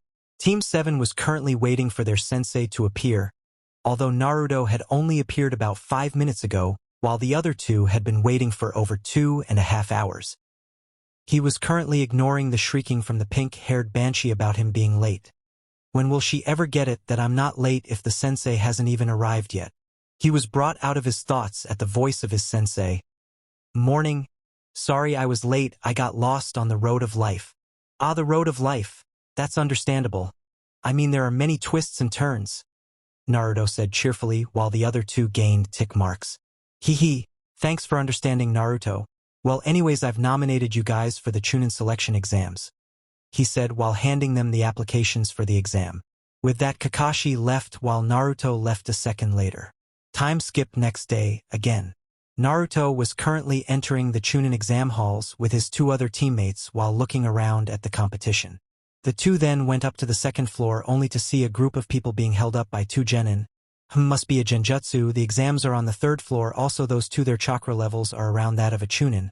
Must be proctors to cut down the competition. Please let us through. A girl asked the two chunins only for one of them to backhand her. Or he would have if his hand hadn't been stopped. Don't you think that's taking it a bit too far? Naruto asked the chunin. Naruto then turned around to face the girl who was about to be hit. Are you alright? The girl blushed at the attention she was getting from the blindfolded blonde. Why yes, I'm alright. Why am I blushing like some fangirl, damn it? It's not like the blow would have hurt me, but... The girl thought to herself while trying to fight down the blush. The two shinobi then started to give a speech of how they were just getting rid of those who weren't ready and the responsibilities of a chunin. Sasuke then stepped forward and spoke up. You will let me pass. And you will also remove the genjutsu. I'm going to the third floor. Then Sakura started saying how she also noticed the genjutsu because this was the second floor, while Naruto had to resist the urge to facepalm. Great, first Sasuke has to help the competition. Also anyone who can count should have known this was a genjutsu. One of the chunin then tried to attack Sasuke while Sasuke tried to retaliate only for both of their legs to be caught. Naruto looked at the boy who had stopped them both with a bit of respect and interest. Not bad, he's pretty fast and he was also able to stop their kicks with his bare hands. I don't think I sensed any chakra being used either. His teammates then scolded him for ruining the plan by showing his strength early on. And then a blush covered the boy's face as he started to walk towards Sakura. The boy then introduced himself. My name is Rock Lee, and yours is Sakura. He then gave her a thumbs up while his teeth actually seemed to sparkle. Let's go out together. I'll protect you, till I die. He was instantly rejected. Then another boy walked up to Sasuke. What's your name?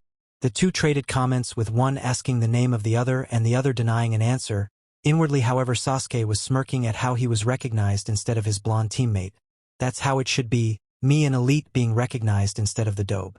Naruto could only sigh at the scene. Great, two stuck-up nobles with a stick up their ass. Naruto then noticed the girl of the trio walking towards him. Thank you for helping me earlier. My name's Tenten, by the way. Naruto let a smile cross his face. Name's Naruto, it was nice to meet you. Also, I'm sure you could have handled yourself. Tenten blushed but noticed that her team was starting to move on. It was nice to meet you. Good luck in the exam. She started to head towards the stairs with her team, only to notice that Lee had stopped moving. Come on, Lee. What are you doing? Just give me a moment. There's something I wish to test. Lee said while his attention was directed at a certain Uchiha. Hey, guy with dark eyes. Will you fight me right here? Why should I waste my time fighting against you right before the exams? Sasuke asked as if the boy wasn't even worth his time. Oblivious to the insult, Lee responded with, I wish to test my techniques against you, the offspring of the Genius clan, plus. He then turned towards Sakura and stared at her before suddenly winking at her. This received a scream of disgust from said girl while commenting on the boy's looks. You are an angel, the boy said while blowing a kiss at Sakura, who bent backwards to dodge the heart that somehow was created from Lee while hitting her head in the process. Naruto could barely contain his laughter at this moment as he was hunched over with a hand over his mouth. You are a fool to challenge me knowing that I'm an Uchiha. You're about to learn what this name means, thick brows. Sasuke glared at the boy. Naruto's contained laughter came out instead as a sigh at his teammate's remark. Idiot, that arrogance will get him killed and or humiliated one of these days. Sasuke, we only have 30 Minchus. Naruto commented only to be blown off by the Uchiha. I only need 5. Sasuke then charged at Lee while Naruto watched on. Naruto watched as Sasuke's guard was destroyed time and time again, while the Uchiha was trying to figure out what type of jutsu was being used. He then saw Sasuke activate his bloodline, the Sharingan. Like that will do him any good. As Naruto had predicted, the Sharingan had changed nothing as Sasuke was kicked straight up with a kick by Lee. Naruto then saw Lee appear behind Lee and reveal how he was winning. I am using taijutsu, and even if you can read my movements, you do not have the speed to react to my attacks. Seems his humiliation came sooner than I thought. But now that he knows this information, how will he react to it? Naruto thought to himself while agreeing with Lee's logic. Lee's bandages came undone on his arms, but before he could do any more, a pinwheel was stabbed into one of his bandages. That's enough, Lee. Naruto was currently questioning his chakra sensing abilities, because no matter how he looked at it, the source of the voice belonged to a turtle. Is it a summon? Said turtle was currently berating Lee for what he was about to do and how the move is forbidden. All of a sudden there was a poof of smoke on the turtle's back, and out of the smoke appeared an older version of Lee with a Jounin vest. The man suddenly punched Lee, surprising everyone there except the duo. Then they were even more surprised when the two started crying and hugging. It's all right, Lee, youth and mistakes go together, the older version said. While Lee was currently looking up to him, you are too nice, sensei. But you did start a fight and almost broke my rules. Your punishment will take place after the Chun exam, 500 laps around the practice range. Guy then turned his attention towards the other team of genin in the room. Hey you guys, how's Kakashi-sensei doing? Ah, this must be that annoying rival Kakashi must have always been talking about. Naruto thought before he heard Sasuke ask how the man knows Kakashi. Hee.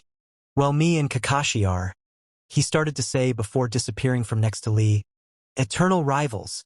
Sasuke and Sakura turned around in surprise when they heard the voice behind them. Guy glanced at Naruto from the corner of his eye. Interesting, he didn't even flinch. Could he have actually kept up with me? 50 wins and 49 losses. I am stronger than Kakashi, Guy said, turning his attention back towards Sasuke, while his teeth actually seemed to sparkle. Anyway, you three and Lee should head over to the classroom, Guy said while throwing a kunai to dislodge the pinwheel that was pinning Lee's bandage to the wall.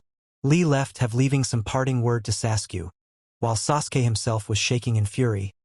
Again I have lost to some no-name shinobi who doesn't even belong to a clan.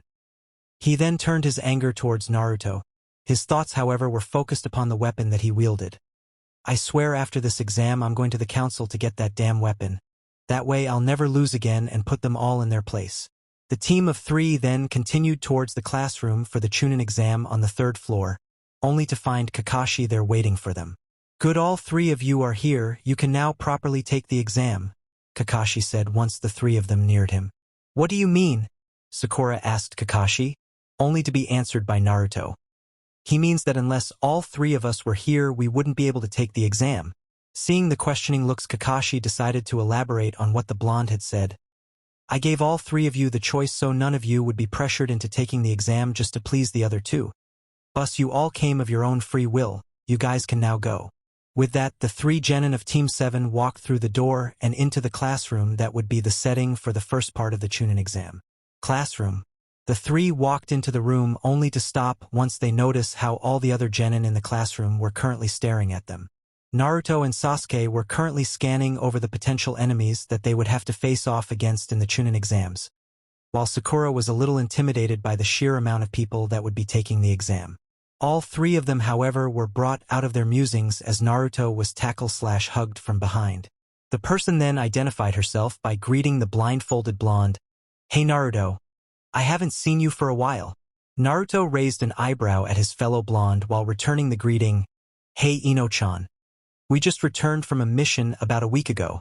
The rest of her team joined her as she got off of Naruto's back. You guys taking this stupid test too? Hey Shikamaru. Choji. Naruto greeted the other two members of Team 10. The group was then greeted by another familiar voice. Yahoo! Found you. Hello. The only female team greeted her former classmates while blushing at the sight of her crush/boyfriend. Hey Hinata. Naruto cheerfully greeted the girl while on the inside he was panicking a little. Damn, I still need to tell her about CRA. Hey, don't forget about us. The genin with the dog on his head said. Hee. You're too loud to forget Kiba, he joked before turning to Shino and giving a small nod as greeting which the quiet boy returned. Kiba opened his mouth to retort back at the joke from the blonde, only to be interrupted by an unfamiliar voice. Hey you guys, you should be more quiet. You guys are rookies just out of the academy, right? Sheesh, this isn't a picnic. The group of genin turned towards the voice to find a gray-haired genin with a Konoha headband. Ino decided to ask the question that was on all of their minds. Who are you? I'm Kabuto, But instead of that, look behind you, the now identified Kabuto said to the group of genin. What he didn't see though was how one of the genin seemed to tense up when he had mentioned his name. Naruto's current thoughts were of the gray-haired genin currently talking. Kabuto. If I'm correct, that's the name of Orochimaru's current right-hand man. Even though he's trying to suppress it right now, I can still identify the Jounin level chakra levels. There's no mistake, it's the same person. What's he doing here though in Konoha, in the Chunin exams? The others, oblivious to Naruto's thoughts, were currently looking behind only to find themselves confronted by a multitude of glares being sent towards them from all the other genin in the room. Kabuto then spoke up again. Everyone is nervous about the exam. Quiet down before you cause a scene. Some of the rookies from the group started to sweat a little at all the glares they were getting. Seeing this, Kabuto decided to ease up a little on them. Well, I can't blame you, you're clueless rookies. Sakura then proceeded to ask if this was the genin's second attempt at the exam, only for him to reveal that it was in fact his seventh, which made Naruto even more suspicious of him. Kabuto then took out a set of cards. Even though I've failed a lot, I have been able to gather information. How about I share some of this info with you rookies? Kabuto then went on explaining what the cards do and how to use the. He then showed them by using one of the cards to bring up a map of the elemental nations that had information on which villages had sent genin to the exam and how many genin from each village. Do you have cards with info on individuals? Sasuke asked, while the response he got was a confirmation that Kabuto did indeed have them. Show me the cards for Gaara of the Hidden Sand. Rock Lee from Leaf, he said before glaring towards Naruto. And Naruto from Leaf. The last name, Sasuke said, gained the interest and confusion of those around him, wondering why he would want info on his own teammate, while Naruto himself was wondering what info this person might have on him. Kabuto then went on and drew 3 cards, formed the deck of cards and added chakra to them while reading the info off of the first 2. Finally, he turned to the last of the 3 cards. And lastly, Naruto Uzumaki, he's obviously the same age as you 3 with a mission history of D rank 12. Oh, here's something interesting. Apparently his team originally had a C rank mission that was upgraded to an A rank. Those around them then looked at the members of Team 7 in shock at the revelation that they had ended up completing a rank mission, while Sasuke seemed to have a smug smirk on his face. Oh, never mind, here's something even more interesting. It seems he had a solo mission given to him that was also an A rank, Kabuto said. Now everyone was looking at Naruto in shock at learning that he had actually completed another rank mission, but this time on his own. While Sasuke's smirk turned into a glare towards the blonde. It appears he has been missing for a year for reasons unknown, while any information of what happened during that year is also unknown. Suddenly Kabuto's eyes widened while he stared at Naruto in shock at what he had just read. How did you? Kabuto could only stutter in shock, gaining confused looks from all except the person in question. Kabuto then decided to enlighten the group of what had shocked him. Apparently you fought and defeated one Zabuza Momochi, the demon of the bloody mist, who is an A-rank missing nin. Now everyone who heard what Kabuto had just said were now staring at shock at the young blindfolded genin, except for the 2 people of him team who had been there to see it happen, although one of the 2 was currently glaring at him. All of a sudden 3 people dashed through the group of genin and headed straight for Kabuto. One of the 3 jumped up and threw 2 kunai at Kabuto, who had dodged backwards, while another of the genin charged straight at him.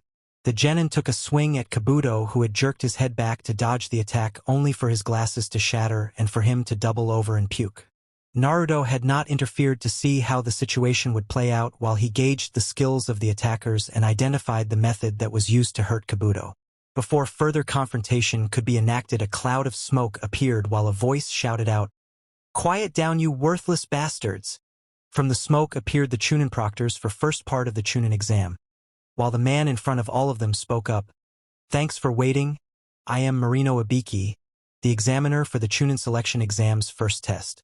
He then pointed to the group that was causing all of the commotion in the back. "Sit down and stop doing as you please, or else you will all be failed." The group complied and sat at the available seats while waiting for whatever else the man had to say. Seeing everyone's attention directed to him, Ibiki spoke up. "We will now start the first test in the Chunin exam. Instead of your current seating arrangements, you will pick one of these slips and sit in the seat assigned to you. We will then hand out the exams." Everyone then stood up from their seats and lined up in front of a Chunin proctor who had a box in front of him filled with slips that had a seat number assigned on them.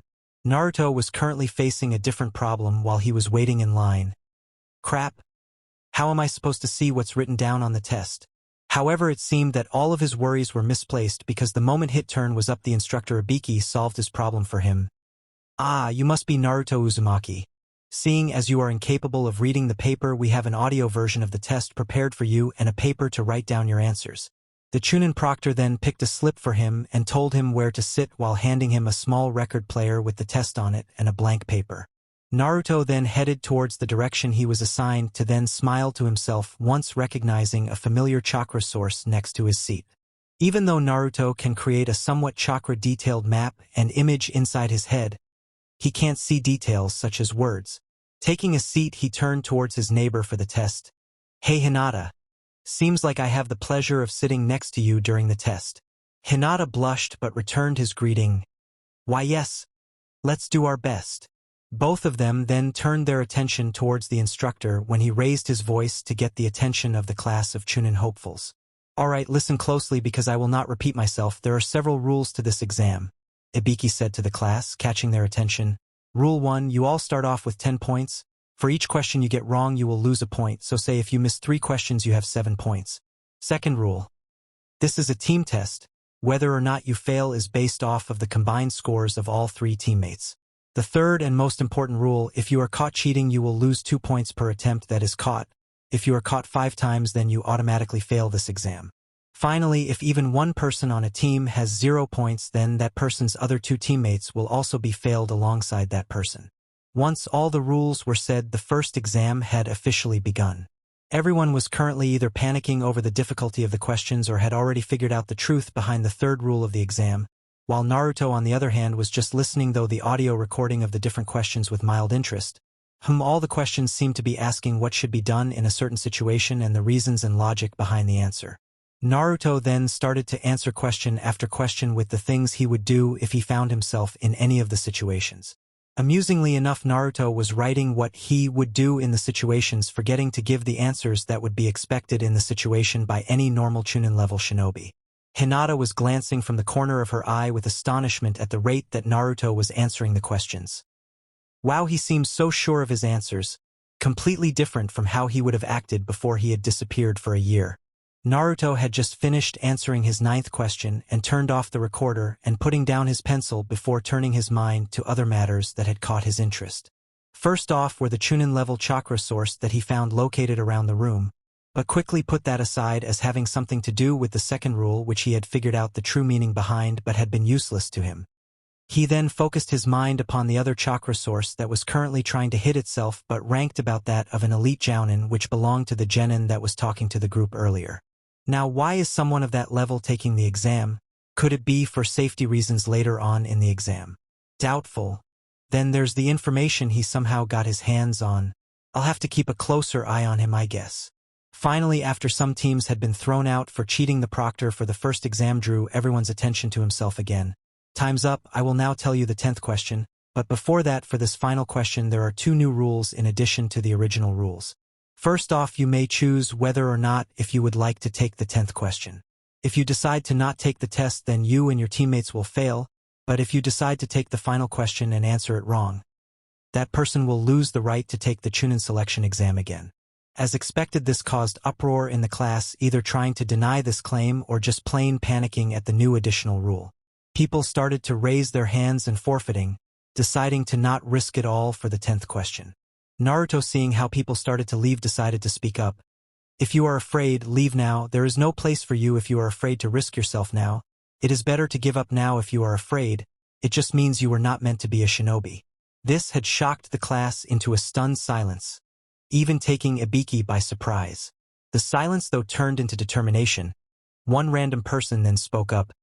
Like hell, we won't let someone like you tell us what we can and can't do.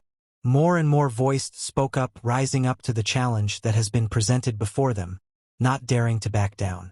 What no one had seen, however, that on Naruto's face was a small smirk. Well, everyone except Hinata, who was sitting next to him, that is. Incredible. No one's trying to quit anymore. Could it be Naruto expected this to happen? Ibiki was shocked at what had happened with thoughts similar to those of Hinata.